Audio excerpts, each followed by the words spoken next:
Welcome to Veni kitchen and health tips. ఈ రోజు మా మామ మేనత్త వాళ్ళ నర్సరీకి వెళ్ళాను ఫ్రెండ్స్. పూల చెట్లు మరియు పండ్ల చెట్లను చూపిస్తాను చూడండి. చామంతిలో ఇన్ని కలర్స్ ఒకేసారి చూడడం నాకు చాలా సంతోషంగా అనిపిస్తుంది. మీరు కూడా చూడండి ఫ్రెండ్స్, ఎన్ని కలర్స్ ఉన్నాయో. మందారంలో ఎన్ని కలర్స్ ఉన్నాయో అన్ని కలర్స్ ఇక్కడ అవైలబుల్గా ఉన్నాయి చూడండి.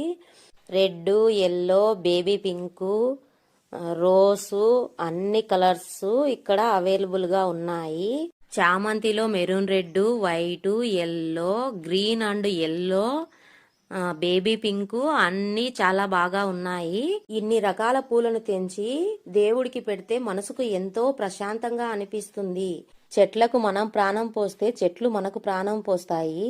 గులాబీలలో ఎన్ని కలర్స్ ఉన్నాయో చూడండి.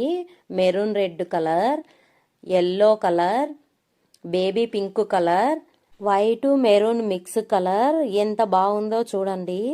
చెట్లు మనకు ఆహారం అందించడంతో పాటు స్వచ్ఛమైన గాలిని అందిస్తాయి, కాలుష్యాన్ని తగ్గించడంలో సహాయపడతాయి. చెట్లు పర్యావరణానికి ఆక్సిజన్ను అందిస్తాయి, వేసవి కాలంలో చల్లదనాన్ని అందిస్తాయి. కిరణజన్య సంయోగ క్రియలో చెట్లు కార్బన్ డైఆక్సైడ్ను తీసుకొని మనకు ఆక్సిజన్ను ఉత్పత్తి చేస్తాయి.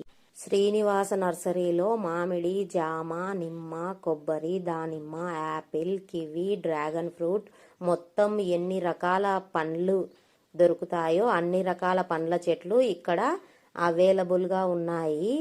ఎవరైనా పళ్ళ తోటలు కానీ పూల తోటలు కానీ పెట్టాలనుకునే వాళ్ళు కర్నూలు హైవే రోడ్, నంద్యాల జిల్లా, పాణ్యంలో ఇవి దొరుకుతాయి. మీరు వెళ్ళి తెచ్చుకోవచ్చు. మీకు అందుబాటు ధరలోనే ఇస్తారు. కర్నూలు సైడ్ వెళ్ళినప్పుడు ఇంట్లో చెట్లు పెంచుకోవడానికి బాగా ఉన్నాయి ఫ్రెండ్స్. ఒకసారి వెళ్ళి చూడండి. మీకు నచ్చితే లైక్ చేసి సబ్స్క్రైబ్ చేయండి ఫ్రెండ్స్.